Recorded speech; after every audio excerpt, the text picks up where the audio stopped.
Licença que eu tô chegando, licença que eu vou cantar.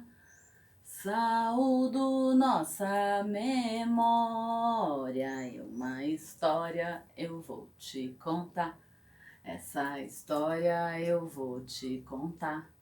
Essa história vocês vão levar. Licença para os meus mestres ancestrais e também para os mestres ancestrais de todos vocês. Eu vim do ventre da minha mãe, ela me deu sementes boas que se espalhem, transformem bênçãos. Sou semeadora de sementes boas. Eu vim do ventre da minha mãe, ela me deu sementes boas que se espalhem, transformem em bênçãos. Sou semeadora de sementes boas. Há muito tempo atrás, e bem longe daqui, começa uma história que envolve uma memória afetiva minha. E eu queria dividir com vocês. Queria ver se vocês conseguem visualizar ou sentir um pouquinho mais que isso. Era lá no norte do Paraná, região de terra vermelha, cheiro de chuva e café. Lá vivia o meu avô Renério. Ele trabalhava na máquina de café e tinha uma coisa que eu descobri bem recentemente. O meu avô também deu aula para os filhos do fazendeiro com quem ele trabalhou. Isso eu não sabia. Mas sabia que o meu avô gostava de inventar livros. Ele inventava livros em cadernos artesanais, caseiros, escrevia tudo à mão e gostava muito de fazer árvore genealógica. Com o finado Auxílio Alista, ele encontrou gente que tinha trabalhado, estudado com ele há muito tempo atrás. E foi até longe nessa árvore genealógica que a gente perguntava se tinha gente de fora e ele costumava dizer, é tudo caboclo.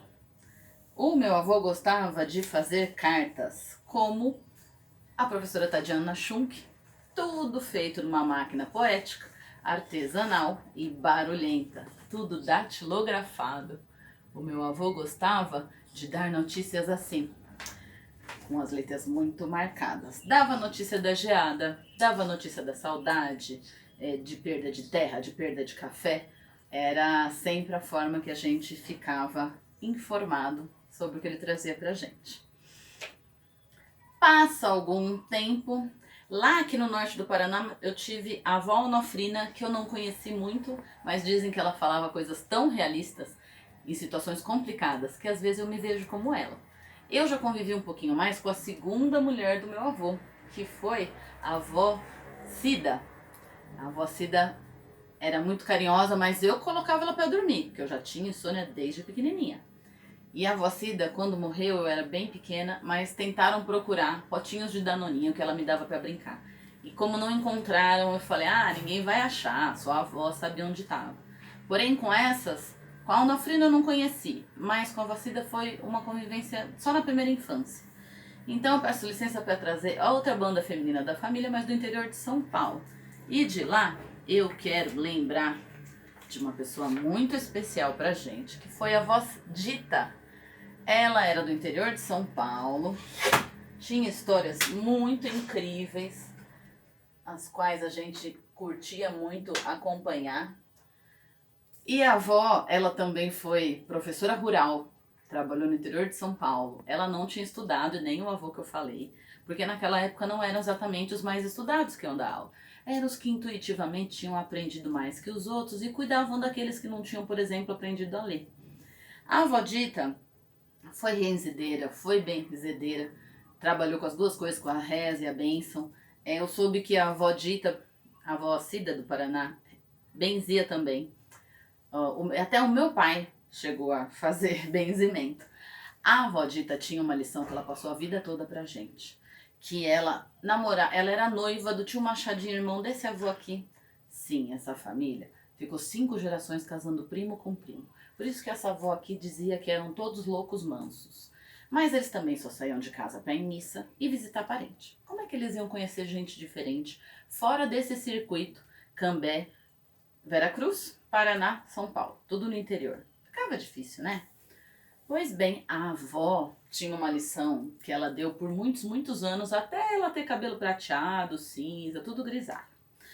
Quando ela era noiva do tio Machadinho, que foi meu tio avô, irmão do Renério, ela recebeu uma cartinha. E o tio Machadinho gostava de cartas escritas, diferente do meu avô Renério. Ela conta que recebeu a carta, então ela resolveu que ela não lia a aula. Falou, só vou voltar a ensinar quando eu acabar minha carta. Porque a carta naquele tempo tinha todo um clima. Porque eles queriam ver se veio com cheiro, porque às vezes não passava perfume. Eles queriam ver se tinha mais alguma coisinha dentro, porque às vezes tinha uma imagem, enfim. Ela resolveu ler e essa carta tinha uma surpresa que a avó não estava achando que ser daquele jeito, né? Tio Machadinho falava assim: minha querida noivinha, escreva a fim de falar do nosso noivado, tão bem começado, tão mal acabado. E a avó nem deu mais aula, chorou, nem acabou de ler a carta também. Isso ela retomava sempre que estávamos tristes. Os filhos, os netos e os bisnetos, para contar essa história, falou: tem licença de chorar hoje. E chora tudo hoje. Porque eu, quando quebrei esse noivado aqui, imagina, no dia seguinte eu não derrubei mais água salgada, não. A avó era engraçada. Também se encantou. Esses todos que eu tô falando já se encantaram. Mas não tem problema. Eu aprendi com a professora Lourdes Macena que se aqueles que se encantaram continuam vivos na memória de quem não se encantou, um pouquinho deles está vivo também. Peço licença para falar dos meus pais, comumente conhecidos por Seu Benedonça e Dona Lu. Aqui eles estão no Paraná, onde parece que eles me conceberam, que é lá no norte do Paraná. Aqui é o quintal do meu avô, que tinha pés de jabuticaba, pés de fruta, era muito rico. O Seu Benedonça, o que dizer do Seu Benedonça? Eu poderia escrever uma peça, o meu pai é uma peça. Porque pai tem gostos peculiares, ele é pavio curto. Ele também gosta de ler revistas como revista de aviação ou de pesquisa da FAPESP. E o meu pai, quando a gente vai dar um abraço, dizer que ama, ele responde sem se mexer, ele só se deixa abraçar, não mexe um dedo e só responde idem. Dava ou não dava uma peça. Dele, eu tenho gosto pelo samba, eu tenho bom humor e também o gosto na batalha pelo justo, pelo belo e pelo melhor do mundo, como dizia Olga Benário, uma inspiração de adolescente, mulher do Luiz Carlos Prestes, que com ele batalhou pela justiça social há muitos anos. Então esse é um pouquinho dessas influências que eu fui resgatando. Mas também tem a Dona Lu, a minha mãe. Dona Lu, no interior também deu aula, também alfabetizou como professora rural. No caso dela já até estudou, os outros faziam isso intuitivamente. Minha mãe, muitos anos depois, quando voltava para Cambé, ainda tinha ex-aluno parando na rua e agradecendo, porque foi alfabetizado com a ajuda dela. Minha mãe, que dizer da Dona Lu? Dona Lu faz caras e bocas, eu tenho isso dela também. A cabeça dela dá muitas voltas até chegar no assunto, eu faço parecido quando não consigo ser linear. Então tem um pouco de tudo todos esses. A Dona Lu me fez uma revelação inacreditável. Que o meu pai fazia poesias para ela. Se ela não tivesse guardado, a gente ia ter um pouco de dificuldade de perceber. E quando criança eu gostava de brincadeiras malucas com a minha prima Carolina, que também trabalhou comigo muitos anos depois, adivinha que? Na escola. A gente gostava de brincar de orfanato. E já gostávamos de gibis. Mas nesse orfanato tinha uma coisa engraçada. No meio da brincadeira, tinha uma escola. Mas eu tive esse gosto do vô, que nunca parou de mandar aquelas cartas, nem fazia aqueles cadernos de livros que eu comentei. E nas datas festivas ele gostava de mandar outros cartõezinhos, já que podia ser Natal, Dia das Crianças, aniversário, e ele também datilografava na máquina. Pois bem, graças a ele, com a influência dele, eu peguei esse jeito de gostar do frio, porque ele dizia que não sabia, porque as pessoas falavam que o frio era feio, que o dia nublado era horrível. E também peguei o gosto pela escrita. Primeiro, eu me apaixonei por tudo isso com os gibis.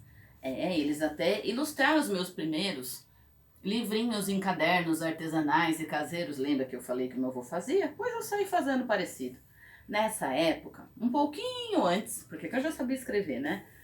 Eu amava tanto os gibis que os meus pais ou mesmo tias, avós, me contavam histórias dos gibis. Eu ainda não lia, mas decorava tudo e saía recontando para as pessoas, balãozinho por balãozinho.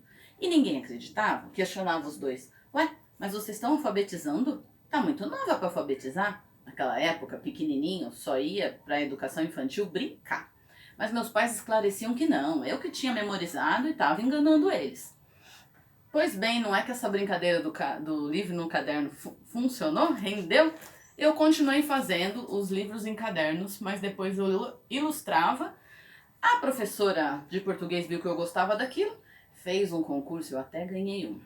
Por falar em concurso de escrita eu mandava bem, apesar de eu sempre correr da aula de educação física e ser a primeira que eu tomei nota vermelha.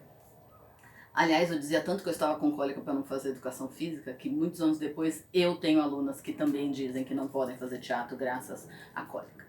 É um karma, não é não? Pois eu fui fazendo essas criações de tantas paixões, tantas ideias, tanta vontade de escrever. E depois de algum tempo eu fiz uma redação da prima mais nova, quando chegou a Raíra. Também ganhei um concurso. E ela era mais nova que a gente, então a gente queria ficar brincando com ela.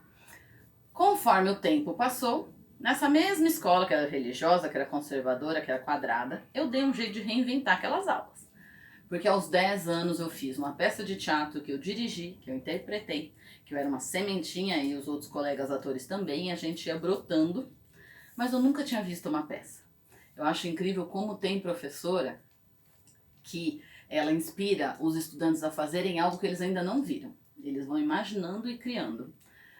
E em pelo menos 2 dos meus livros tem essa figura da professora que faz os estudantes acreditar que podem algo que eles disseram para eles que eles não podiam, né? Quando a gente era pequenininha, mais ou menos nessa época que eu contei, agora temos participação especial da Gata Peteca, a gente ia para casa dos avós e tinha nas paredes fotos muito antigas, ou preto e branco ou sépia, mais ou menos como essa aqui, mas essa eu produzi lá no Rio Grande do Sul, para lembrar dessas imagens que eu tô falando para vocês. Todas as paredes tinham. Essas fotos elas eram pintadas em trechos, né? Ainda não havia colorido, então o jeito de deixar alguma cor ali era na tinta e no pincel mesmo. Mas essas fotos, porém, elas tinham um ar sério, a moldura era pesada, então a gente nunca perguntava histórias dos nossos avós, porque parecia que aliás, a gente não sabia a história dos bisavós, parecia que eles eram muito mais sérios do que aquelas fotos. Então sabemos tão pouco. Lembro do nome da bisavó Ana, não muito mais que isso, infelizmente.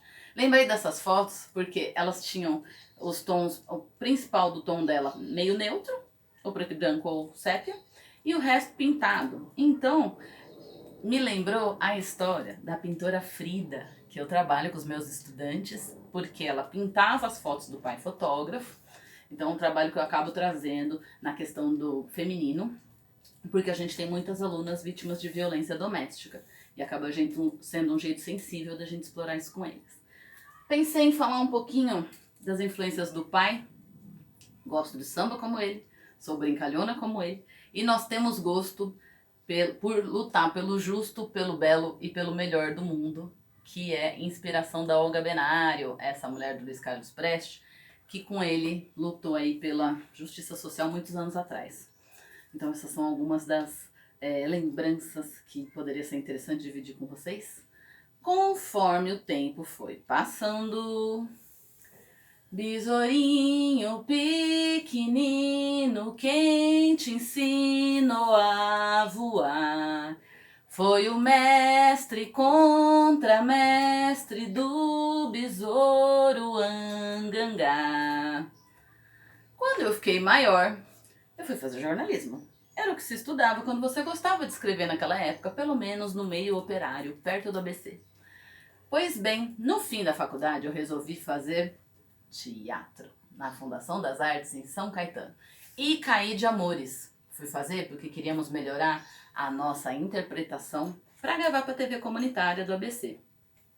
Pois na época eu aprendi que o teatro era super difícil e a interpretação dentro de TV era muito fácil. Alguma das coisas que eu fiz e gostei naquela época foi trabalhar em rádio, que prestava muito serviço, ou escrever para educação, para cultura, terceiro setor. Porém, o jornalismo foi morrendo, morrendo, e eu nunca deixei de estudar arte. Deve ter uns 19 anos que eu estudo teatro, contação de história, canto popular, percussão, colagem, cerâmica e danças brasileiras. Aquilo foi ficando, semeando ali dentro de mim uma vontade de levar para algum lugar. Pois bem, ainda no jornalismo, 10 anos atrás eu tive um primeiro desemprego que eu achei ótimo, porque eu fiz muitos cursos, eu encontrei as pessoas, eu brincava que eu nem queria voltar a trabalhar. Foi a época que eu fui parar no Sesc Pompeia e fiz uma oficina com o pai deste escritor aqui que me influencia até hoje, o Julián Boal, filho, né, do Augusto Boal desse livro, e os jogos para atores e não atores eu uso até hoje, nas oficinas, nas aulas. Então, fiquei muito apaixonada. Na época, o Julián ensinou a gente a fazer uma cena que ia participar a plateia. E a gente ia apresentar, mas ela não podia ser muito fechada. Os atores da peça não podiam se sentir sem saída, acuados, sem a gente conseguir imaginar uma forma de reagir. Porque a plateia, além de discutir, ia entrar em cena para reverter a situação. Eu já fiquei com aquela técnica burburando ali, meio encantada, mas no jornalismo ainda não dava para usar. Conforme a comunicação foi morrendo, passou algum tempo, eu dei aula de artes no estado, fiz licenciatura de teatro, foi lá na Penha, fiz aulas tentando chamar a atenção de todo jeito, levando aulas sobre funk, do que os alunos pareciam se interessar. Mas o estado era bem árido, até a agressão rolou naquela época. Então, depois de um tempo eu saí, foi uma escola particular, e lá eu fui professora de biblioteca. Era de se esperar, com tanta paixão pelos livros. Gostei muito, as crianças pediam as histórias de novo no almoço, no café, no jardim, na hora da saída. Era muito especial. Há uns 19 anos eu conto histórias, mas o engraçado é que eu não conto as minhas histórias. Então achei que a aula, espetáculo, podia ser um jeito de fazer que nem a professora Deise Brito me ensinou. Combinar com a pesquisa para a gente se curar. Pois bem, passou um tempo, há uns 6 anos atrás, eu fui trabalhar na educação de jovens e adultos, na EJA, que quando a gente teve governos progressistas fez publicações como essa, fazendo todo um histórico de como foi, né, construir o currículo em parceria, envolver os professores para trocar experiências. Aqui tem uma história minha que eu fiz. A gente fez bastante troca de experiências, compartilhando saberes, rede em roda, EJA em ação. Esses muitos nomes já dizem para vocês o quanto querem tentar apagar a história da EJA. Então, para localizar um pouquinho, a EJA tem um histórico quase que desde o Brasil Colônia, de lá para cá, de iniciativas formais e informais para promover os estudos das pessoas que não conseguiram acabar na fase que se previa que elas terminariam. Então, já aconteceu, depende se era governo progressista ou então um governo reacionário, iniciativas assistenciais oferecendo essa continuidade dos estudos como se fosse um certo favor. Já aconteceu de terem programas, políticas mais sérias, promovendo um ensino crítico e também um ensino profissionalizante, que afinal essas pessoas precisavam retomar não só os estudos, mas conseguir uma vaga no mercado de trabalho. Então de lá para cá é uma guerra de braço, uma guerra de forças, assim. Então, assim, os professores não basta só estudar, tem que também militar um pouco. Muito, aliás. A gente batalha para que não se fechem salas. Aqui foi a discussão do currículo coletivo que a gente construiu no penúltimo governo progressista, que tem um tempinho que não tem acontecido, né? Pois bem, a gente na EJA tem que batalhar para não fechar sala. A gente tem que batalhar para que tenha merenda dos alunos. A gente tem que batalhar pelas verbas, pelos investimentos. Às vezes dá uma cansadinha. Quando fico um pouquinho cansadinho, eu dou um jeito de ir para as comunidades tradicionais, onde eu me reabasteço para levar todos esses temas da cultura popular, da pedagogia griot para os estudantes. Vamos trabalhar com a força de Tupã. Hey, vamos trabalhar. Visitei uma série de eventos indígenas, de quilombolas, de comunidades tradicionais e vi paralelos entre o que eu conheci faz pouco tempo. Por exemplo, a Casa dos Ribeirinhos, no norte, havia um espaço embaixo para encher de água quando subia a maré. Mas lá no Paraná tinha essa casa também de madeira com espaço embaixo, que no caso de lá guardava todas as ferramentas agrícolas. Então eu fui percebendo essas conexões e para mim eu ia nessas comunidades conhecer o trabalho dos quilombolas, por exemplo. Eu visitei os Calunga lá em Goiás. Eles tinham histórias incríveis, como até os anos 80 eles não sabiam que já tinha sido abolida a escravidão no Brasil, porque eram bem reservados, bem a região deles, né, o quilombo deles estava muito preservado, então demorou muito para chegar lá a notícia. Então, eu gosto de levar, nessas visitas eu faço fotos, faço vídeos, levo para os estudantes da EJA, eles vão lembrando de música quando eles trabalhavam na roça, ou eles retomam narrativas da família que contava lendas. É um jeito de valorizar a memória deles, porque tem uma série de problemas com a autoestima, já que eles pararam de estudar e tiveram toda uma implicação estudantil, de trabalho, que a gente tenta melhorar quando retoma esses estudos. E antigamente eu ia nesses eventos todos e eu tinha certeza que eu estava levantando as informações que eu tinha que levar para os meus alunos. Tem uma lei para a gente levar as questões indígenas e afro. E eu tinha também a sensação, estou fazendo isso não só pelos meus alunos, mas quando eu era criança eu perguntava na escola dessas histórias. Ainda era a fase que estava tudo apagado, silenciado, então os professores não tinham essa informação. Mas depois de algum tempo, quando eu visitei o Quilombo Remanso, pela pedagogia griot, na primeira vez que tomamos contato, eu fiz a trilha griot há 3 anos atrás, no Quilombo Remanso, na Chapada Diamantina. Eu criei a música que eu cantei no comecinho, e conforme tomei contato com algumas falas, com algumas alimentações, com a forma que essas famílias recebiam a gente, eles fizeram comida de mamão verde. Eles falavam pra gente, deita ali na cama, você já comeu, de repente você faz um cochilo. E a gente falava, não vou deitar, eu tô com o pé cheio de barro. A gente fez uma caminhada, eu aprendi a tecer rede de pesca com os quilombolas.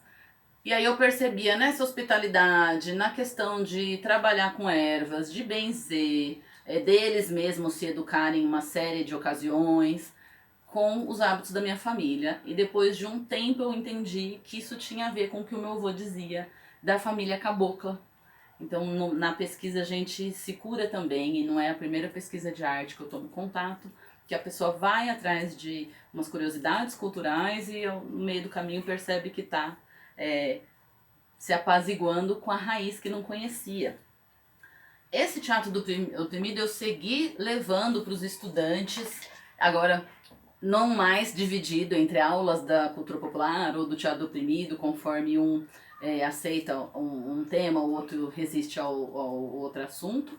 Eu uso a cultura popular agora para um aquecimento, a gente faz jogos, o meu corpo relembra, o meu corpo dos estudantes fica em prontidão, aí a discussão vem de uma outra forma, não como às vezes a gente retoma as histórias deles no começo dos semestres letivos, e aí a gente consegue fazer o improviso das aulas, das histórias deles, das improvisões, das opressões deles. Então eu sigo trabalhando, né, uma série de trechos dos livros de Boal, das histórias. Gosto do Boal porque muito da história desse teatro do oprimido parece que, né, tá baseado numa série de causos de pescadores, porque eles vão puxando pela memória, às vezes um histórico não bate com o outro. E tem a ver também com o que eu acabo descobrindo para levar para o ABC, porque parece que o Boal começou o Teatro Fórum, que é uma das técnicas do teatro do oprimido, com os operários de Santo André.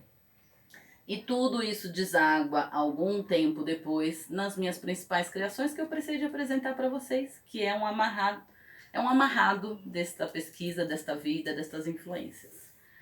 Lá vem o sol, é o sol por cima do sol, antes que o dia amanheça, peço meu bem apareça. E pensei de aqueles livros que eu falei que o meu avô fazia nos cadernos, eu também, agora adulto, se transformaram nos meus 3 filhos. Guardião da Cidade, a pirueta da bailarina fofinha, os meninos que queriam rodar, sobre ecocídio, as questões indígenas, gordofobia, LGBTfobia. E eu também levo, às vezes, para os estudantes, da bailarina eu levei, os coordenadores ainda estão falando de levar, ainda não foi possível levar, mas gosto demais e me ajuda muito. E uma dança popular que eu tenho trabalhado muito com os estudantes, que eu acho que é para fortalecer, para lembrar que a gente precisa fazer a nossa batalha, é o coco. E lembrando com a história de que o pessoal que fazia para sentar a terra nas casas que eles construíam em mutirões no interior do Brasil, eu sempre dou esse contexto. E eu gosto de levar essa história para eles, que eu já vi entre os indígenas e já vi entre os militantes. Dois povos que eu tomo muito, muito, muito contato. Pisa ligeiro, quem não aguenta com a formiga não atiça o formigueiro. Pisa ligeiro, quem não aguenta com a formiga não atiça o formigueiro. Agradeço todas as histórias, todas as referências que eu tenho contato. As músicas, por exemplo, com a Lilian Pacheco, com o Márcio Caires, todos da Pedagogia Griot. E peço licença, porque foi um rascunho da aula espetáculo. Passarinho quando avoou e foi dizendo: viva a dona dessa casa, viva a dona dessa casa.